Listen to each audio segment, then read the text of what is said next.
Hello বন্ধুরা, career space YouTube চ্যানেলে আপনাদের সকলকে স্বাগত জানাই। আশা করি আপনারা সবাই ভালো আছেন।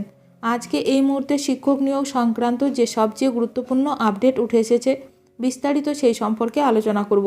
তাই ভিডিওটি অবশ্যই শেষ পর্যন্ত দেখবেন নিয়োগ সংক্রান্ত অনেক নতুন নতুন আপডেট পাওয়ার জন্য।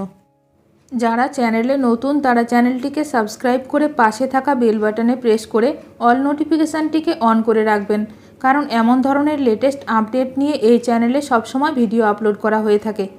স্কুল সার্ভিস কমিশনের 5 রিজিয়নে নয়া চেয়ারম্যানের নাম ঘোষণা।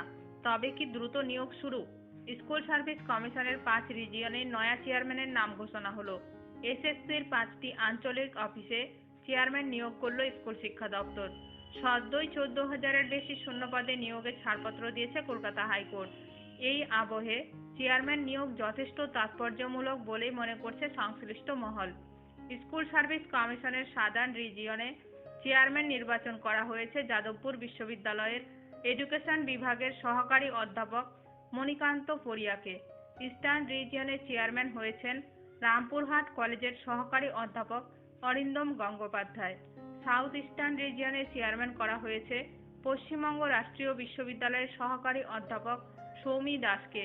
ওয়েস্টার্ন এবং নর্দার্ন রিজিয়নের চেয়ারম্যান করা হয়েছে সিধু কানহু বিরসা বিশ্ববিদ্যালয়ের অ্যাসোসিয়েট প্রফেসর সাধনা খাওয়াস এবং পঞ্চানন বর্মা বিশ্ববিদ্যালয়ের অধ্যাপক পিয়াল বসু রায়কে। দীর্ঘ শুনানির পর উচ্চ প্রাথমিক স্তরে 14,000-এরও বেশি শিক্ষক নিয়োগের নির্দেশ দিয়েছে কলকাতা হাইকোর্ট। আর তাৎপর্যপূর্ণভাবে মনে করা হচ্ছে নিয়োগ প্রক্রিয়ায় দ্রুততা আনার জন্যই এই আঞ্চলিক অফিসগুলিতে নতুন চেয়ারম্যান আনা হলো। উচ্চ প্রাথমিক শিক্ষক নিয়োগ নিয়ে এসএসসির চেয়ারম্যান সিদ্ধার্থ মজুমদারের বক্তব্য, নিয়োগের উপর বাধা নেই, এই রায়ে আমরা খুশি। আদালত প্যানেল রিকাস্ট করে কাউন্সেলিংয়ের পরে নিয়োগের ছাড়পত্র দিয়েছে।